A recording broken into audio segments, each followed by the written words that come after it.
کے سلسلے میں کہ کھانا آدمی کیسے کھائے، اعتدال کے ساتھ آدمی کو کھانا چاہیے۔ انسان کا جسم اللہ تبارک و تعالیٰ نے پیٹ ایسا بنایا ہے کہ اس کو انسان زندگی بھرنا چاہے تو خوب بھر سکتا ہے، لیکن اس سے اسراف سے اللہ کے رسول اللہ تبارک و تعالیٰ نے منع کیا ہے۔ انسان کو اتنا ہی کھانا چاہیے جتنا اس کے لیے، اس کی زندگی کے لیے ضروری ہے۔ اسی لیے کہا جاتا ہے کہ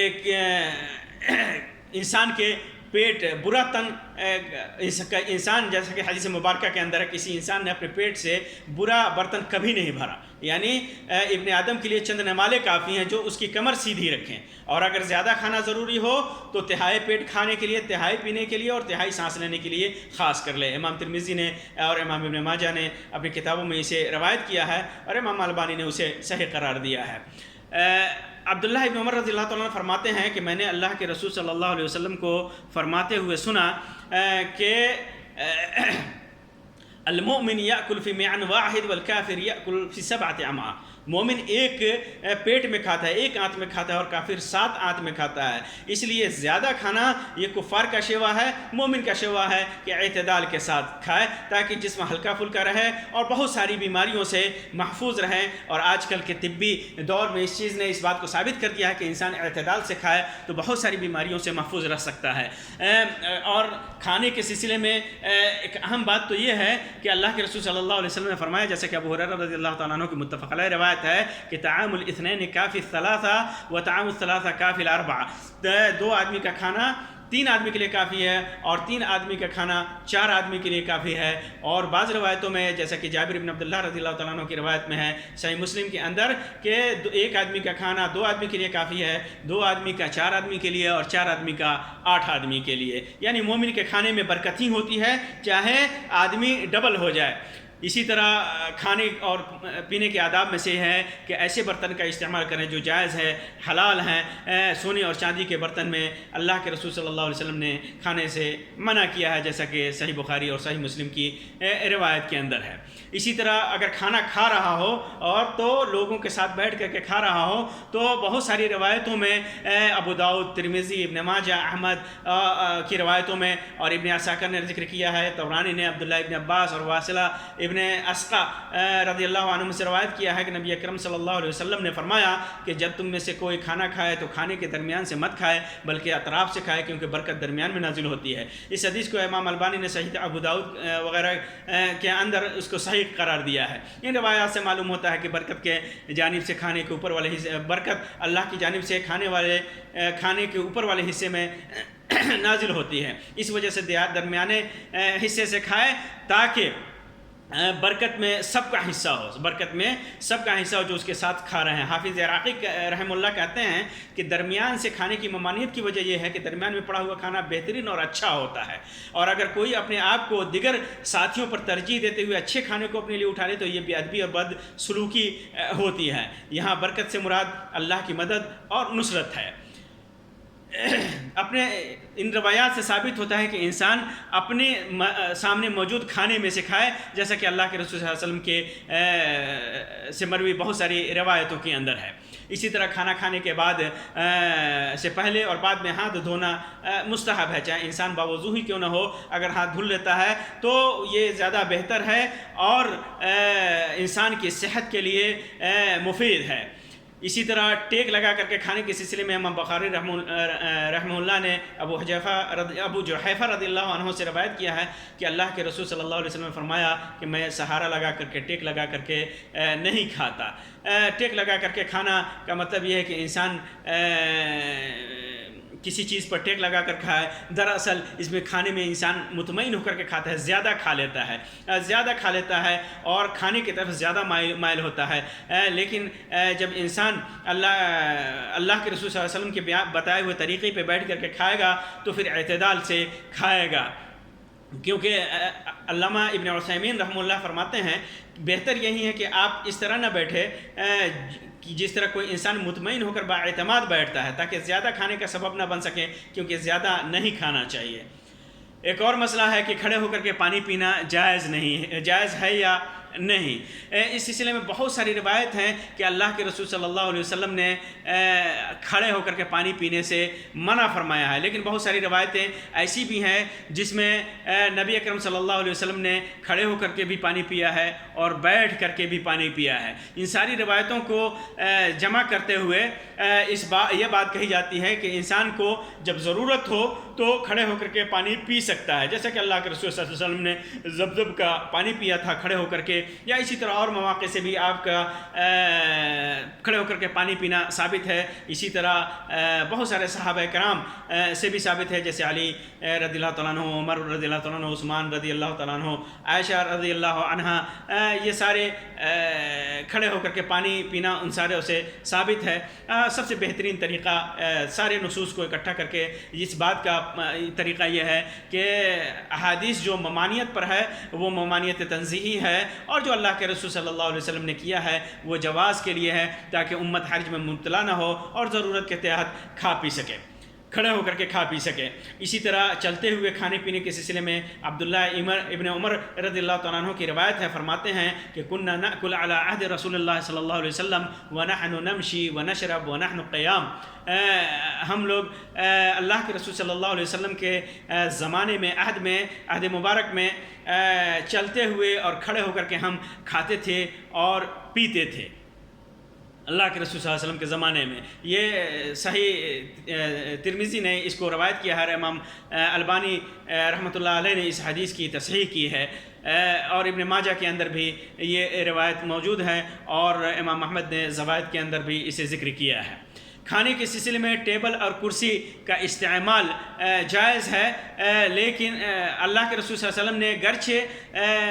کسی ٹیبل پر کھایا نہیں ہے، لیکن کھا سکتے ہیں بوقت ضرورت، اس میں کوئی حرج نہیں ہے، کیونکہ کوئی آدمی جیسے کہ کہیں گیا آج کل اس زمانے میں عام طور پر ٹیبل ہوٹلوں میں، یہ ریسٹورنٹ میں اور دیگر جگہوں پہ ٹیبل کا استعمال کیا جاتا ہے، ایسے موقع سے انسان ٹیبل کا استعمال کر سکتا ہے، لیکن افضل یہی ہے کہ زمین پر ادب کے ساتھ کھائے، جیسا کہ اللہ کے رسول صلی اللہ علیہ وسلم کھایا کرتے تھے۔ اسی طرح کھانے پینے کی چیزوں میں آدمی سانس نہ لے، پھونکے نہیں، کیونکہ اللہ کے رسول صلی اللہ علیہ وسلم نے اس سے منع فرمایا، اور انس رضی اللہ تعالیٰ عنہ کی روایت ہے کہ اللہ کے رسول صلی اللہ علیہ وسلم 3 سانس میں پانی پیا کرتے تھے، جیسا کہ متفق علیہ روایت کے اندر ہے۔ 3 سانس میں پانی پینا یہ افضل سنت کا طریقہ ہے۔ اللہ کے رسول صلی اللہ علیہ وسلم نے ابو قتادہ رضی اللہ تعالیٰ عنہ کی روایت ہے کہ نبی اکرم صلی اللہ علیہ وسلم نے برتن میں سانس لینے سے منع فرمایا ہے۔ اسی طرح اگر کئی لوگ پی رہے ہیں، کھا رہے ہیں اور ایک دوسرے کو دینا ہے تو داہنے جانب سے شروع کرنا چاہیے، کیونکہ اللہ کے رسول انس رضی اللہ تعالیٰ عنہ کی روایت ہے کہ اللہ کے رسول صلی اللہ علیہ وسلم کے سامنے دودھ کا پیالہ پانی کا ایک پیالہ لایا گیا، اور آپ کے داہنے جانب ایک اعرابی دیہاتی تھا اور بائیں جانب ابوبکر رضی اللہ تعالیٰ عنہ تھے۔ اللہ کے رسول صلی اللہ علیہ وسلم نے اس پیالے سے پانی پیا اور اس اعرابی کو دے دیا اور کہا الایمن فالایمن۔ بخاری اور مسلم نے اس کو روایت کیا ہے کہ داہنے سے شروع کیا جاتا، اور بھی دیگر روایتیں اس سلسلے میں ہیں۔ انسان جب کھانا کھائے تو اسے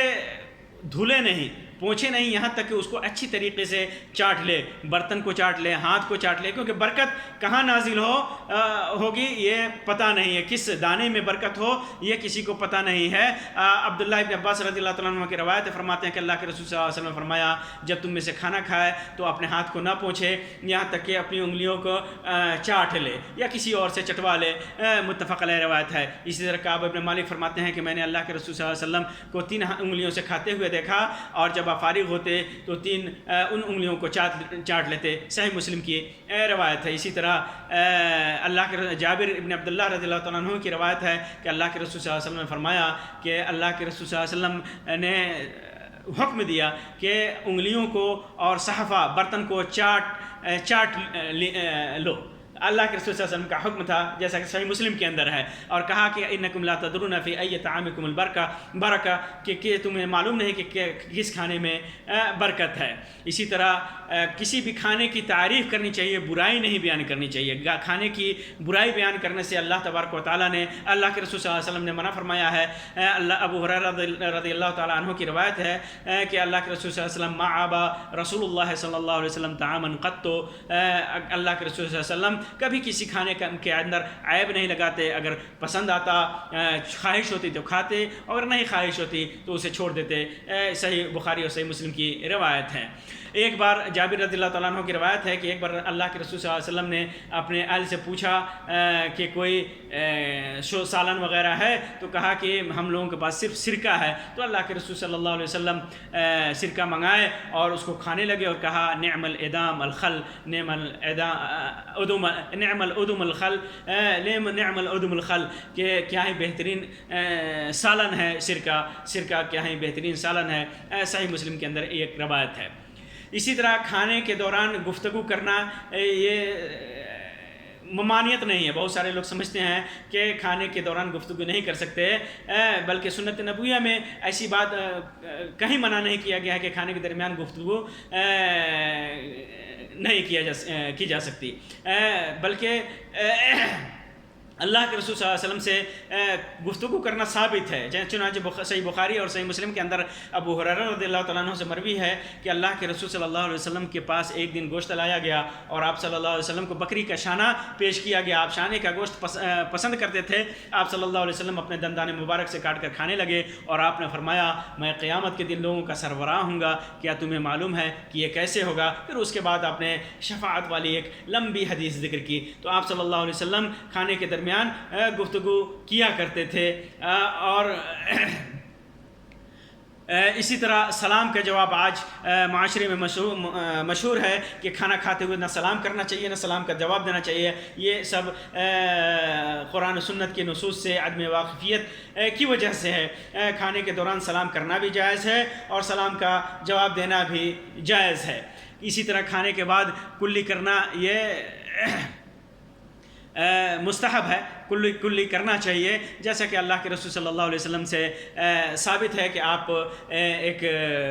خیبر کے سے کچھ فاصلے پر آپ صلی اللہ علیہ وسلم نے ستو کھا کر کے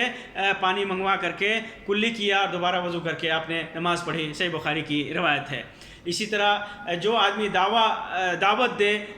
اس کے اور کچھ کھانے کو دے تو اس کے لیے دعا کرنا بھی اللہ کے رسول صلی اللہ علیہ وسلم نے سے ثابت ہے، جیسا کہ اللہ کے رسول صلی اللہ علیہ وسلم نے ایک صحابی کو دعا دی جب انہوں نے آپ کو روٹی اور زیتون کا تیل کھانے کے لیے پیش کیا۔ افطر عندکم الصائمون واکل طعامکم الابرار وصلت علیکم الملائکہ، یہ دعا آپ صلی اللہ علیہ وسلم نے کی۔ ابو داؤد کی روایت، امام ابو داؤد نے اسے اپنے سنن کے اندر روایت کیا ہے، اور امام البانی نے اسے صحیح قرار دیا ہے۔ اسی طرح کھانے پینے کی چیزوں میں اس چیز کا خیال رکھیں کہ بعض چیزیں مفید ہوتے ہوئے بھی اپنی ماہیت کی وجہ سے بعض چیزیں مفید ہوتے ہوئے بھی وہ ممنوع ہے کھانا بعض مواقع سے، جیسا کہ لہسن اور پیاز کے سلسلے میں آتا ہے کہ اللہ کے رسول صلی اللہ علیہ وسلم نے فرمایا کہ جو آدمی لہسن پیاز کھائے تو کھا کر کے مسجد میں نہ جائے نماز پڑھنے، کیونکہ اس سے مصلین کو اور فرشتوں کو تکلیف ہوتی ہے۔ تو اسی پر قیاس کرتے ہوئے ہر وہ چیز جو بدبودار ہو اس کا استعمال کر کے مسجد میں نماز کے لیے لوگوں کے مجمع میں جہاں لوگ تکلیف محسوس کرتے ہوں جانے سے بچنا چاہیے، نہیں جانا چاہیے۔ جیسے بیڑی، سگریٹ، تمباکو وغیرہ کی بدبو بھی انسان کے لیے ناقابل برداشت ہوتی ہے بہت سارے لوگوں کے لیے، تو اس سے بچنا چاہیے۔ اسی طرح جب کوئی آدمی کسی کو دعوت دے کھانے کا تو آدمی کو انکار نہیں کرنا چاہیے۔ ابو ہریرہ رضی اللہ تعالیٰ عنہ فرماتے ہیں کہ اللہ کے رسول صلی اللہ علیہ وسلم نے فرمایا، جیسا کہ صحیح مسلم کی روایت ہے، اذا دعی احدکم فلیجب، جب کسی کو کھانے کی دعوت دی جائے تو اسے قبول کرے۔ فإن كان صائما فليصلي، اگر روزہ سے ہے تو اس کے لیے دعا کرے، اور اگر روزہ سے نہیں ہے تو کھائے لیکن انکار نہیں کرے، تاکہ ایک مسلمان بھائی کی دل شکنی نہ ہو۔ اسی طرح ایک اور ادب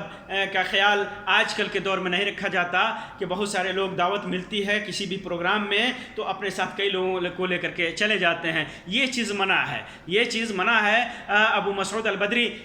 رضی اللہ تعالیٰ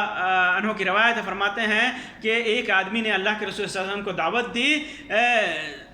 تو آپ صلی اللہ علیہ وسلم کے ساتھ ایک آدمی لگ گیا. جب دروازے پہ پہنچے تو اللہ کے رسول صلی اللہ علیہ وسلم نے فرمایا کہ ان ھذا تبعنا، یہ آدمی ہمارے ساتھ چلا آیا ہے، اگر تو چاہو تو اسے اجازت دو اور اگر نہیں چاہو تو اسے واپس کر دو. تو کہا کہ نہیں، میں اسے اجازت دیتا ہوں. اللہ کے رسول صلی اللہ علیہ وسلم، صحیح بخاری اور صحیح مسلم کی روایت ہے. اس سے پتہ چلا کہ اگر آدمی کسی ضرورت کے تحت کہیں مدعو ہو تو جتنے لوگوں کو دعوت دی جائے اتنے ہی لوگ جائیں، اور اگر کوئی ساتھ لے جانا چاہتا ہو تو اس سے پہلے اجازت لے لے. فقہاء نے اس بات کی صراحت کی ہے کہ ایسا فعل، ایسے آدمی کو طفیلی کہا جاتا ہے. طفیلی عام طور پر ہمارے معاشرے میں ایسے آدمی کو کہا جاتا ہے. اگر ایسا آدمی کوئی کرتا ہے تو یہ حرام ہے، یہ حرام ہے. مالکیہ، شافعیہ، حنابلہ اور حنفیہ کا ایک مشہور قول بھی اس سلسلے میں یہی ہے کہ بغیر دعوت کے اور بغیر اس کی رضامندی کے کسی کو ساتھ لے کر کے نہ جائے. یہ کھانے سے متعلق چند آداب تھے، احکام تھے. اللہ تبارک و تعالیٰ سے دعا ہے کہ اللہ تبارک و تعالیٰ ہمیں قرآن و سنت کے مطابق اپنی زندگی ڈھالنے کی توفیق عطا فرمائے، ہر معاملات میں توفیق دے کہ ہم قرآن و سنت کے مطابق چل سکیں. اللہ تبارک و تعالیٰ صحیح دین کی رہنمائی فرمائے. آمین یا رب العالمین. وآخر دعوانا ان الحمد للہ رب العالمین وصلی اللہ علی خیر خلقہ وسلم. والسلام علیکم ورحمۃ اللہ وبرکاتہ.